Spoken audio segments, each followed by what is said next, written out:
Teman-teman, akhir tahun kemarin kita sempat bahas ya tablet Huawei MatePad Pro 12.2 dan seperti apa rasanya saat dipakai untuk menggantikan laptop. Nah, ternyata di awal tahun ini tablet terbaik dari Huawei ini dibuat makin pro lagi dengan merilis Huawei MatePad Pro 13.2. Nah, pertama yang langsung terasa saat pertama kali memegang tablet ini adalah kualitas layarnya yang sangat bagus, teman-teman. Ini pertama kalinya ada tablet yang menggunakan flexible OLED Papermate display yang sebenarnya merupakan improvement dari Papermate display sebelumnya dengan optical film yang baru.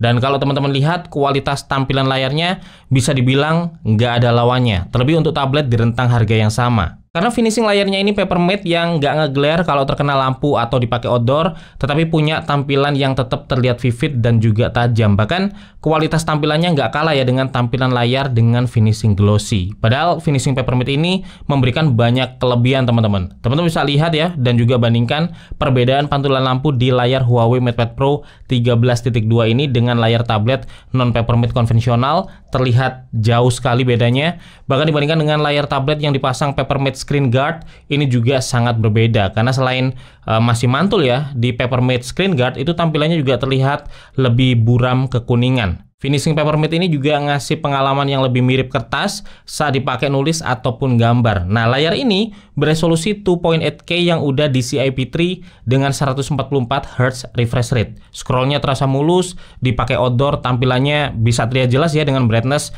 maksimalnya itu sampai tembus di 1000 nits. Dari sisi ukuran 13,3 inch terbilang luas ya untuk produktivitas mobile.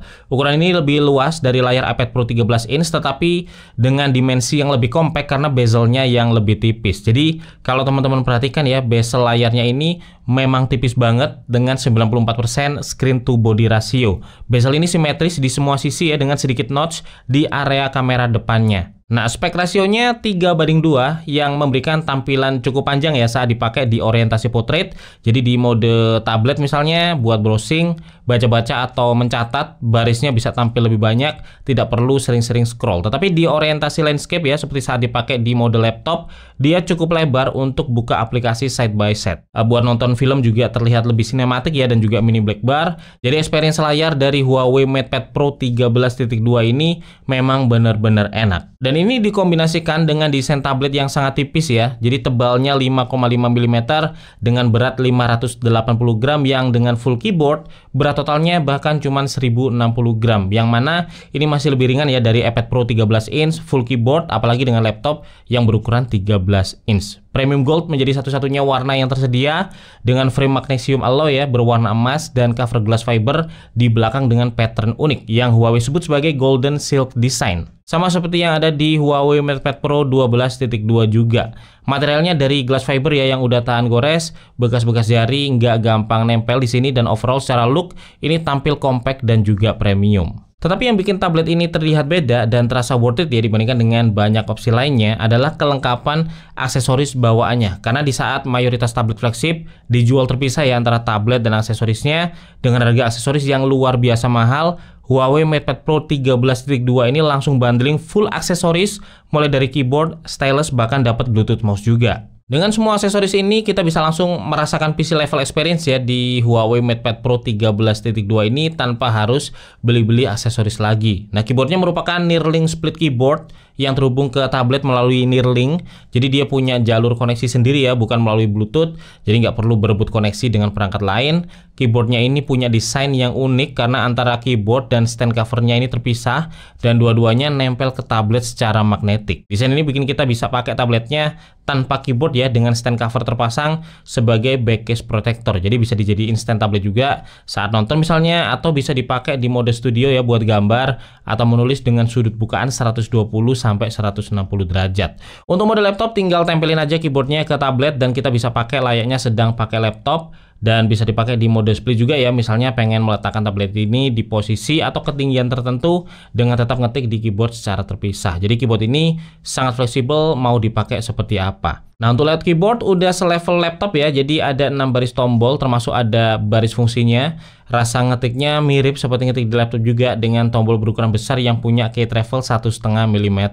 Keyboard ini juga udah dilengkapi touchpad ya yang ukurannya luas dengan klik yang terasa clicky dan dalam. Palm rest-nya juga luas teman-teman dengan feeling matte di permukaannya, dan kita nggak perlu charge keyboardnya ya secara terpisah karena keyboard ini bakal langsung otomatis ke charge begitu kita tempelin ke tabletnya. Untuk stylus yang kita dapat adalah Huawei M Pencil generasi 3 yang juga terhubung via Neuralink ya dengan 16.000 lebih pressure sensing level, dan ini jauh lebih tinggi dari kebanyakan stylus Bluetooth yang pressure sensing levelnya banyak mentok di 4096. Jadi kita bisa bikin garis tebal dan tipis dengan lebih presisi, dan sensitivitas pressure ini memang terlihat ya saat kita coba tes mengoperasikan M Pencil di atas setumpuk kertas yang kita letakkan di atas layar, dimana layar tablet ini masih bisa mendeteksi ya M Pencilnya dengan sangat baik bahkan setelah ditumpuk yang setebal ini. Nah, Huawei M Pencil ini nempel secara magnetik dan langsung otomatis ngecas ya saat kita tempelkan di tablet ini. Untuk mouse-nya merupakan Bluetooth mouse dari Huawei, bahkan dapat juga TWS earphone Huawei FreeBuds 5 ya di masa pre-ordernya. Selain itu di dalam box kita juga langsung dapat kepala charger 100 watt Huawei Supercharge beserta kabel charger USB Type-A ke USB Type-C, bahkan dapat juga cleaning cloth untuk bersihin tabletnya. Dan yang menarik dengan aksesoris selengkap ini, harga Huawei MatePad Pro 13.2 kalau dihitung-hitung ya, itu nggak sampai setengah dari harga iPad Pro 13 terbaru dengan full aksesoris yang dibeli terpisah. Nah, selain aksesoris, penggunaan mode laptop di tablet ini juga didukung oleh PC level WPS Office. Jadi berbeda dengan software Office ya untuk tablet yang rata-rata menggunakan Office versi mobile dengan fitur yang lebih minim, PC level WPS Office di Huawei MatePad Pro 13.2 ini punya fitur yang hampir sama lengkapnya kayak di versi PC. Jadi menu-menunya, toolnya, dan fitur-fiturnya itu hampir sama teman-teman kayak yang biasa kita akses di Office untuk PC. Mulai dari hal simple seperti mouse pointer aja, ini bentuknya panah kayak di Office PC. Kita bisa drag and drop dengan bebas ya, melakukan selection dengan konteks menu yang bahkan juga sama kayak di PC. Terus multitasking dokumen juga sama, kita bisa buka banyak dokumen melalui sistem tab kayak di browser. Jadi kopas data, pindah-pindah antar dokumen itu bisa dilakukan ya dengan sangat mudah tanpa perlu minimize atau maximize window terus-terusan. Beberapa dokumen dengan file format berbeda juga bisa dibuka sekaligus ya, misalnya buka 2 Word, 2 Excel, dan 2 PowerPoint bersamaan itu bisa. Kita bisa tarik untuk buka dokumen di mode floating window ya kayak di PC seperti ini. Jadi secara user experience memang sangat mirip dengan aplikasi Office yang ada di PC. Lalu secara fitur banyak hal yang bisa kita lakukan di Office untuk PC juga bisa kita lakukan ya di PC level WPS Office ini. Kita bisa bikin pivot table, edit formula termasuk VLOOKUP ya, dan banyak formula lainnya. Bisa bikin custom chart, combo chart, quick flow chart dengan berbagai pilihan layout. Saat bikin slide presentasi pun kita bisa bikin custom animation ya dengan koleksi efek transisi dan juga animasi yang sangat lengkap. Lalu saat printing kita bisa bikin custom margin juga ya seperti di PC. Bahkan saat mengolah dokumen kita juga bisa share online linknya ya untuk kolaborasi edit. Dan PC level WPS Office ini bikin pengalaman mode laptop di tablet ini terasa lebih komplit karena memungkinkan kita ya untuk mengerjakan dokumen-dokumen kompleks langsung dari tablet. Itu di mode laptop teman-teman. Di mode tablet ada aplikasi eksklusif lain yang bikin tablet ini lebih powerful yaitu GoPaint. Ini aplikasi art studio ya kayak Procreate tetapi yang dikembangkan sendiri oleh Huawei dan free juga buat pengguna tablet Huawei yang udah pre-install di tablet ini teman-teman. Kita bisa gambar-gambar ya dengan banyak sekali jenis dan pilihan brush mulai dari sketch, watercolor, oil paint, sampai tekstur itu ada. Total ada 150 lebih pilihan brush dengan 100 lebih brush settings. Bahkan brush batik pun ada ya di sini. Kita juga bisa kombinasikan 2 brush sekaligus ya buat ngedapetin efek brush yang terlihat baru. Bahkan GoPaint ini juga support Photoshop brush dengan format .abr atau Adobe Brush yang membuat ekosistem brushnya ini sangat besar dan beragam. Di sini kita bisa bikin banyak layer, kanvasnya bisa sampai 8K dengan berbagai pilihan tekstur kanvas mulai dari gold silk, silver silk, sampai rice paper yang membuat tekstur kanvasnya ini lebih realistik ya dan seolah kayak gambar di atas kertas, nggak melulu gambar di background putih polos aja. Ada fitur auto shape, bisa drag and drop fill, bisa symmetry drawing dengan layer creation dan juga layer management yang bagus. Buat pemula tutorialnya lengkap, tinggal tap tanda 4 titik ya di pojok kanan atas layar ini saat aplikasi dibuka, lalu pilih help and guide dan lanjut ke user guide. Nah, di sini ada banyak banget video tutorialnya ya. Aplikasi ini bisa sangat membantu, terutama buat yang masih pemula dalam dunia gambar digital tetapi enggan keluar ratusan ribu untuk aplikasi gambar berbayar ya seperti Procreate. Dan untuk mencatat dengan M Pencil ada Huawei Notes yang secara tampilan cukup fleksibel ya. Kita bisa ubah tampilan catatan ke bookshelf mode yang tampil seperti rak buku ini atau ke list mode yang tampil lebih minimalis seperti ini. Template kertas buat catatan juga banyak, dari berbagai pilihan template basic, menulis, rencana sampai template untuk pekerjaan dan edukasi juga ada. Dan di sini kita bisa menulis ya atau mencatat pakai Huawei M Pencil generasi 3 ini. Kita bisa import PDF buat dicoret-coret, bisa di split screen juga ya PDF-nya dengan catatan kita. Jadi misal baca PDF sambil catat rangkuman isinya, itu bisa. Dan yang gua notice sekarang di Huawei Notes ini untuk split screen bisa dilakukan dengan lebih cepat ya dan lebih mudah juga dengan tinggal tap icon split screen ini saat ngebuka dua tab catatan. Nah, toolbarnya juga terlihat baru dengan opsi-opsi yang sering kita akses itu langsung diletakkan di sebelah kanan. Kita bisa ubah jenis pen, highlighter, warna serta ketebalannya ya dengan sekali tap.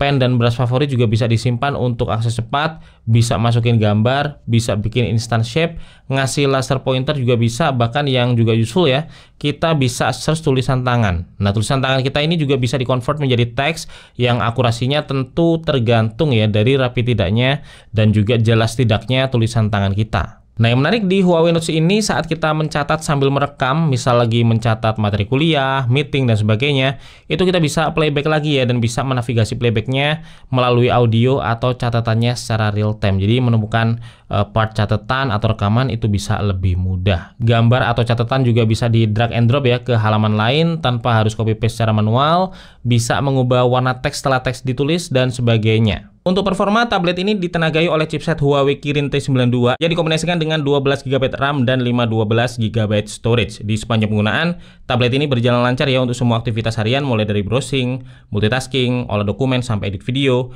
Buka file berukuran besar pun juga sangat cepat di tablet ini. Begitu juga saat dipakai buat menggambar di GoPen ya dengan resolusi 8K. Buka puluhan layar juga masih terlihat responsif teman-teman. Termasuk saat dipakai edit video ya dengan menggunakan CapCut. Di sini proses editnya, preview timelinenya, atau saat rendernya ini juga berlangsung dengan lancar. Waktu kita tes buat gaming, untuk main PUBG, setting maksimal yang bisa dia handle ada di setting grafis Ultra HDR dengan frame rate ultra. Atau kalau mau push frame rate-nya di setting ekstrim, kita bisa dapetin di setting grafis HDR. Dan di setting ini, secara tampilan grafis terlihat sangat detail ya dengan gameplay yang mulus. Kalau untuk Mobile Legends kita bisa main maksimal sampai di setting grafis high dan frame rate high. Di setting ini tampilan grafisnya juga sangat bagus dengan gameplay yang lancar. Dan waktu kita tes buat main game berat ya seperti Genshin Impact, defaultnya ada di setting medium, tetapi saat kita push ke setting tertingginya yaitu di setting grafis highest, ternyata performanya masih bisa ngangkat, gameplaynya lancar, dan tabletnya juga tidak terlalu panas ya saat memainkannya. Mungkin ini terbantu sama arsitektur coolingnya yang baru di tablet ini, jadi performanya masih bisa ngangkat untuk game-game berat ya tanpa ada panas berlebih. Dan performa ini berjalan di atas platform Harmony OS 4.3 yang fitur pendukung mode laptopnya cukup banyak ya. Kita bisa bikin desktop file shortcut ya, jadi file atau folder yang sering kita akses itu bisa kita akses cepat langsung dari home screen.